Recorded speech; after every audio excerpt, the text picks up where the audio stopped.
বিয়ে হচ্ছে, আর এখন বলছে বিয়ে হবে না। আমার বিয়ের কার্ড, ভ্যালু কার্ড সবকিছু ছাপা হয়ে গেছে, আর এখন বলছে বিয়ে হবে না।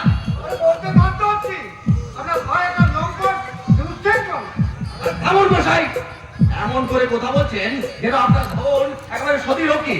যদি না দিন রাত 4-5টা ছেলে মেয়ে ঘুরে বেড়াতো, তারা যেমন তার বোন তেমনি তার দাদা।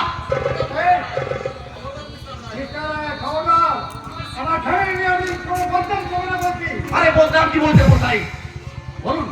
আমার সেই আদর্শ মাস্টারের মেয়েটিকে আপনি রেপ করেননি, আমার সমস্ত অপকর্মের সঙ্গে আপনি থাকেননি।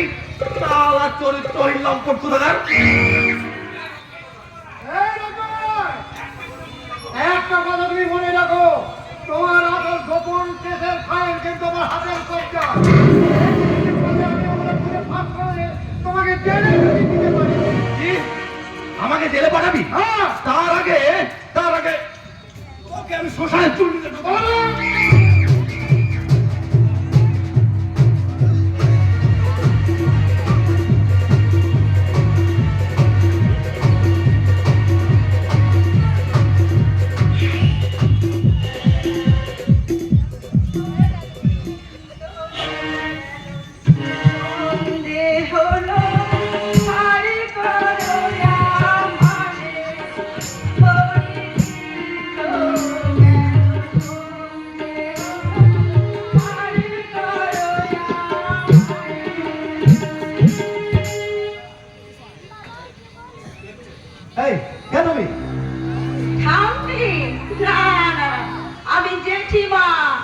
রত্নাকরের জেঠিমা, ওই বৃন্দাবন থেকে এইছি।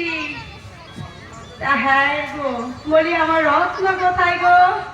এই যাবে এখানে এখানে কানে? তা কানে আমি একটু কমই শুনি।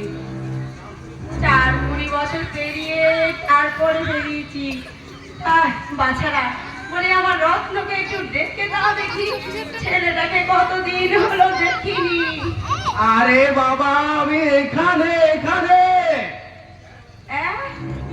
ও তুই আমার রত্ন, বাবা কত বড় হয়েছিস। দেখি দেখি আমার সোনাটা, আমার মনাটা। বাবা তাহলে তুই আমাকে চিনতে পেরেছিস? আরে চিনবো কি করে? আমি যে আপনাকে কখনো দেখেছি সেগুলো মনে করতেই পারছি না। তা কি করে চিনবি বল? তোর তখন 3 কি 4 বছর বয়স। তোর জ্যাঠা 7 দিনের ব্যামোতে মারা গেল। তারপরে মনের দুঃখে আমি সব ছেড়ে বৃন্দাবনে চলে গেলাম। তারপর হঠাৎ একদিন তোর কথা মনে পড়তে লাগলো, তাই ভাবলাম যাই একবার আমি আমার রত্নকে দেখে আসি, তাই চলে এলুম। হরে কৃষ্ণ হরে কৃষ্ণ, হরে রাম হরে রাম, রাম রাম হরে হরে, হরে কৃষ্ণ হরে কৃষ্ণ, কৃষ্ণ কৃষ্ণ হরে হরে। উনি যা কিছু বলছেন ঠিক কিনা ভুল সেটা আমি বুঝতে পারছি না। তবে আমি বাবা থেকে শুনেছিলাম ওই জেঠামশাই মারা যাওয়ার সময় জেঠুকে নাকি কোথায় বেরিয়ে গেছে। ভালো করে খবর না নিয়ে দেবেন না।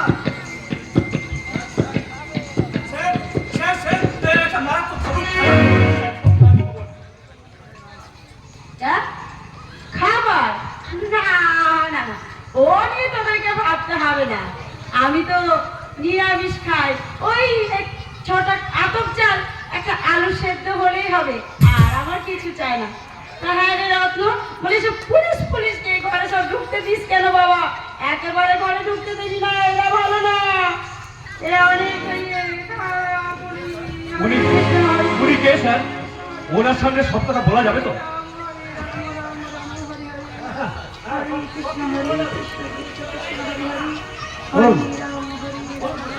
এবার আপনার বাড়ির খবরটা কি বলুন? আদর্শ মাস্টার এখনো বেঁচে আছে। কোথায় কোথায় আছে রে? সাসপেন্ডেড পুলিশ অফিসার ঈশানী সরকারের বাড়িতে বাবা সেজে বসে আছে। রঘুপতি রাঘব রাজা রাম পতিত পাবন